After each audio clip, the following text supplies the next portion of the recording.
हुआ ये ना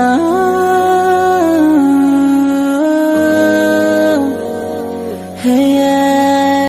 मैं आपको एक लिरिक्स कोट करता हूँ कि वो जो शायर है वो कहता है कि हम तेरे बिना रह नहीं सकते, तेरे बिना क्या वजूद मेरा। अब देखें ये किस तरह के लिरिक्स हैं कि वो क्लेम ये कर रहा है कि तुम्हारे बगैर मेरी ज़िंदगी ही कोई नहीं, जबकि अल्लाह सुब्हानहू व तआला कुरान में हमें कहते हैं कि कुल इन्न सलाती व नुसुकी व महयाया व ममाती लिल्लाहि रब्बिल आलमीन। कहो मेरा जीना, मेरा मरना, मेरी इबादत, मेरी सेक्रीफाइस सब की सब अल्लाह रब्बुल आलमीन के लिए। लेकिन अल्लाह तो दूर की बात, उन गानों में बाकायदा हमें ये सिखाया जा रहा है कि दिल कुछ इस तरह से लगाओ, ऑब्वियसली नॉन महरम से, और दिल जो है वो कुछ इस तरह से लगाओ दूसरों से कि डूब जाओ, उस इश्क में डूब जाओ और उसके लिए कुछ भी कर। तो मेरे नज़दीक ये एक फूलिश कॉन्सेप्ट है, और हकीकत ये है कि अल्लाह ताला सूरह मारिज में कहते हैं कि क़यामत वाले दिन एक शख्स अपनी वाइफ को, अपनी बीवी को रैंसम करना चाहेगा, अपने बच्चों को रैंसम करना चाहेगा, अपने भाई को रैंसम करना चाहेगा कि अल्लाह इसको जहन्नम में डाल दे लेकिन मुझे छोड़ो। ये है रेड पिल। ये चीज़ हमारी आंखें खोलती है कि ज़रा आंखें खोलो, असल में क्या है मामला। मामला ये है असल में कि अल्लाह सबसे ज़्यादा हकदार है कि अल्लाह रब्बुल आलमीन से सबसे ज़्यादा मोहब्बत की जाए, और अल्लाह के नबी सल्लल्लाहु अलैहि वसल्लम सबसे ज़्यादा हकदार हैं कि मोमिनीन की मोहब्बत अल्लाह के नबी सल्लल्लाहु अलैहि वसल्लम से हो। हम लोग क्या करते हैं, हम दूसरों को खुश करने के लिए अल्लाह को नाराज़ करते हैं, हम दूसरों के लिए रातें जागते हैं। वो हुकूक जो अल्लाह के थे हमने लोगों को देना शुरू कर दिया, यानी रातें जागना और दो दिन जागना और किसी के लिए कुछ भी कर जाना।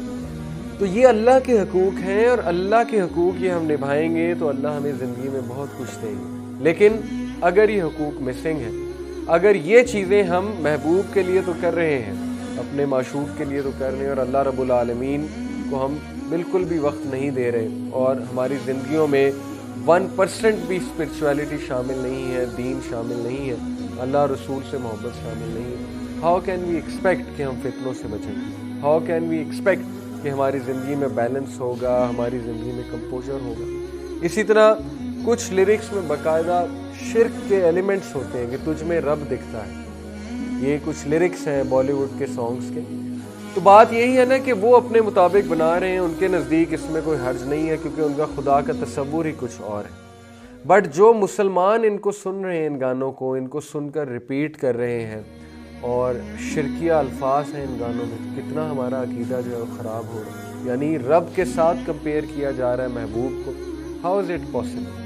फिर आप देखेंगे कि बहुत से ऐसे लिरिक्स हैं जिनमें बाकायदा फहाशी की दावत दी जा रही है, जिनमें बाकायदा हमें गुनाह की चाहत हमें क्रिएट की जा रही है। और मैं ऐसे लिरिक्स कोट कर सकता हूँ लेकिन मुनासिब नहीं है, आप लोग बेहतर समझते हैं कि किस किस तरह औरत को मुखातिब किया जाता है आइटम नंबर्स में, आइटम सॉन्ग्स में, और बहुत मशहूर हैं ये गाने। लोग, हमारे नौजवान ये गाने सुनकर एक और ही फैंटेसी के वर्ल्ड में गुम हो जाते हैं, अपने आप को हीरो समझने लगते हैं और इसी फैंटेसी में रहते हैं, इसी फैंटेसी में ज़िंदगी बसर करते हैं। जबकि मौत का फरिश्ता करीब से करीब आ रहा है, मौत करीब से करीब हो रही है, और कुछ पता नहीं कब जो है वो मौत का फरिश्ता हमारी रूह कब्ज़ कर ले। ये है रेड पिल।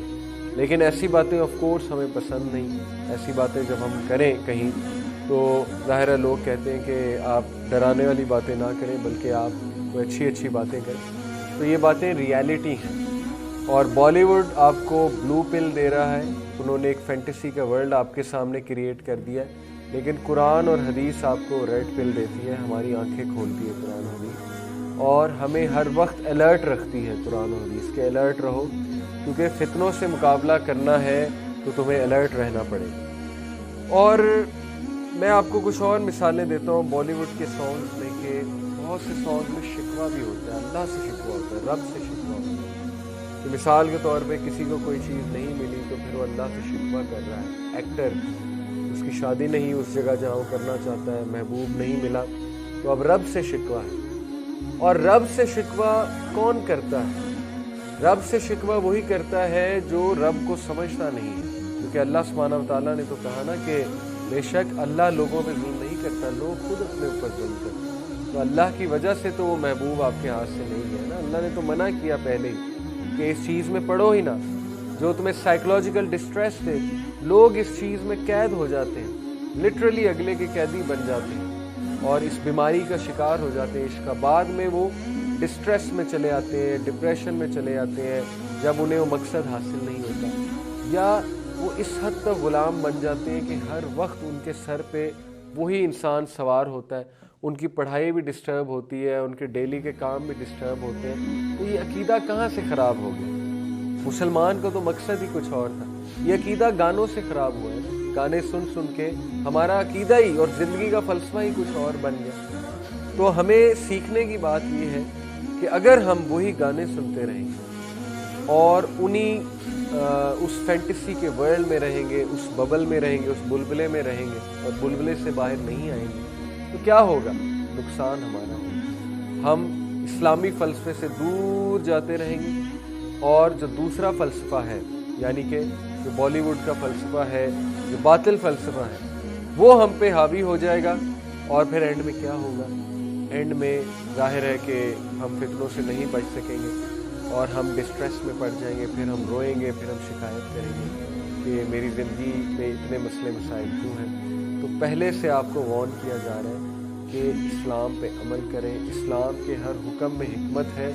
اللہ رب العالمین انسان سے محبت کرتے ہیں اور نہیں چاہتے کہ انسان فضول چیزوں میں اپنا وقت برباد کرے. تو دین اگین اپنے عقیدے کی حفاظت کریں. آپ کا عقیدہ آپ کے لیے بہت قیمتی ہے.